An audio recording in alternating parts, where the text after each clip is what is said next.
주식회사의 설립.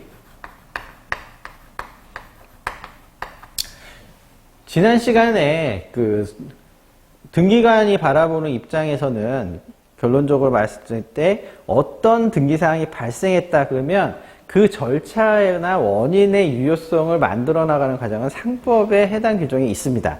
그러면 이제 그 규정에 따라서 그 절차도를 정리를 하고 거기에 대응되는 서면이 정확하게 나왔느냐를 보여주는 입장이라고 했습니다. 그러면 설립이라고 했을 적에 설립의 절차를 그릴 수 있으면 거기에 대응되는 서면을 안 빼먹겠죠.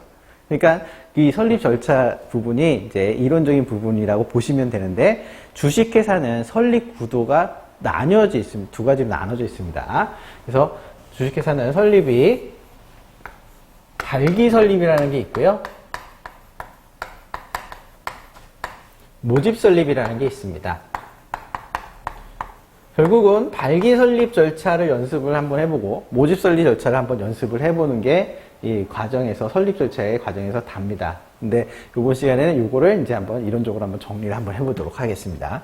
자, 발기 설립이라는 거 봤을 때 우리가 발기라는 내용을 들어봤어요. 발기인 얘기 들어봤어요. 발기인이 누구였냐면, 처음에 정관 얘기를 할 때 정관의 마지막 부분, 정관의 절대적 기재사항이긴 하지만 마지막 부분에 처음 설립할 때 정관을 만들면 그 마지막에 기재되는 사람이 발기인이다. 그러니까 설립자라고 했죠. 최초 설립자.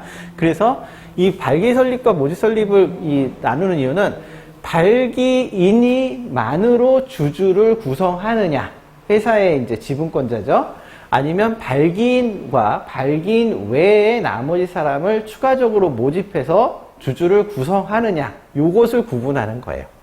그래서 발기인만으로 주주를 구성을 끝내는 것을 발기 설립 절차라고 합니다. 그럼 발기 설립 절차를 보면 처음에 우리가 아무것도 없어요. 근데 정하려면은 일단은 회사에 설계도가 있어야 되죠. 그래서 우린 이거 절차대로 갈 거야. 그래서 정관하고 실질적인 법하고 실질적인 의결 사이에 회사의 자치법규인 정관이 있다고 했습니다. 그래서 정관을 작성하는 게 시작이 될 수밖에 없어요. 그래서 정관 부분을 보면 정관의 절대적 기재사항이라 해서 상호도 있고, 일주 금액도 있고, 목적도 있고, 발행할 주식의 총수, 이런 것들이 있었죠. 그게 대부분 뭐였습니까? 등기 자체에도 올라가 있던 사항들이란 말이에요. 그래서 정관 작성이 뼈대를 만드는 작품입니다. 그래서 정관을 맨 처음 만들어야 돼요. 우리 이렇게 정했다. 정관에 이제 내용들이 많이 들어가 있죠. 그리고 그거에 따라서 회사를 또 운영하겠다는 운영 규정도 들어가 있는 거예요. 그러면 요걸 누가 만드냐? 발기인이 만듭니다.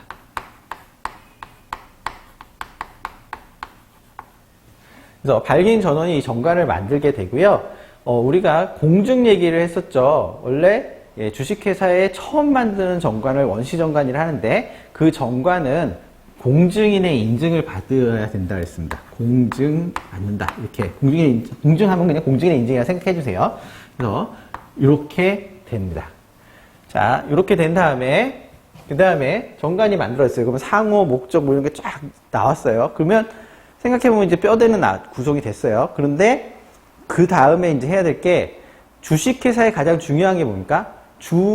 지분이, 자본금이 주식으로 분할되어 주주가 그걸 인수해서 그 주주 구성이 되고, 그 다음에 그 일을 맡기는 임원들을 뽑게 되죠. 그러니까 그 절차예요. 그래서 먼저 주주가 구성이 된단 말이에요. 그러면 주주를 구성하기 위해서는 주식을 어떻게 나눌 것이냐, 혹은 어떻게 발행할 것이냐, 이런 얘기를 해야 된단 말이에요. 그러면 실질적으로 정관에 이미 있는 게 있습니다. 일주당 금액, 그러니까 자본금을 나눌 기준이죠. 일주당 액면가라고도 해요. 그 기준이 있고, 그 다음에 회사가 발행할 주식의 총수 한도가 있어요. 그리고 회사가 설립할 때 발행하는 주식의 내용, 그런 것들이 있어요. 그러니까 일주 금액 5,000원, 회사가 설립 시 발행할 주식 수 10,000주, 그럼 벌써 자본금 5천만 원짜리. 우린 정했단 말이에요. 그런 내용들은 정해져 있는데, 언제, 어떻게, 어디서 돈을 받을는데, 그 이제 돈 받는 걸 주금납입이라 하거든요. 그런 내용들을 정해야겠죠, 미리. 그래서 주식의 발행사항이라고 합니다. 주식 발행사항 결정.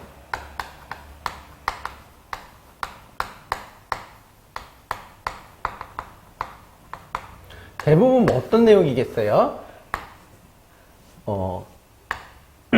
내용이 납입일,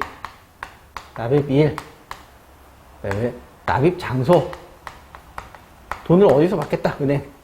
이런 내용들이 들어있겠죠. 그리고 처음에 일주당 액면가가 5,000원이지만 그거보다 비싸게 발행할 수도 있거든요. 근데 대금 그거는 생각하지 말자고요. 그래서 주식의 액면가하고 처음에는 대부분 발행가가 같습니다. 뭐 이런 내용들을 정하게 돼요. 그러면 이렇게 돈을 모으겠다.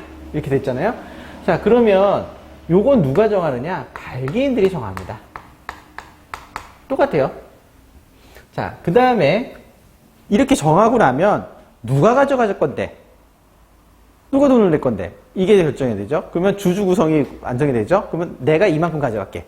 근데 발기 설립에서는 가져가는 사람들이 다 발기인으로 정관의 작성에 참여했었죠. 그러니까 발기인만으로 다 되기 때문에 내가 정한 사항을 내가 가져가겠다는 거니까. 그러니까 특별히 중간에 누가 나는 얼마나 했으면 좋겠어요. 이렇게 미리 얘기할 필요가 없고 난 얼마 가져갈게 하고 서로 나누면 돼요. 그래서 바로 그냥 주식의 인수를 하는 절차가 있습니다. 그래서 발기인들끼리 주식을 얼마씩 가져가겠다는 발기인들이 주식 인수를 합니다. 그러면 가져가기로 했죠? 그러면 어떻게 돼요? 가져가기로 선언하고 아무것도 안 해요. 그러면 안 되죠. 돈을 내야 돼요. 그러니까 돈 낸 거를 합치겠죠. 합쳐갖고 이 납입일의 납입 장소에다가 한꺼번에 넣는 겁니다. 그걸 납입이라 해요. 주금 납입이라고 하는데, 자, 출자금 납입이라 해도 되고, 요거는 원래 현금이 원칙입니다. 현금이 대부분인데, 요 은행에다가 납부를 하게 돼 있어요. 은행 금융기관에다가. 그리고 현물출자라는 게 있습니다. 현물출자는 뭐냐면 돈으로 내지 않고 주식 얼마만큼 2천만 원 내기로 했어요. 그럼 2천만 원어치에 뭘 주냐?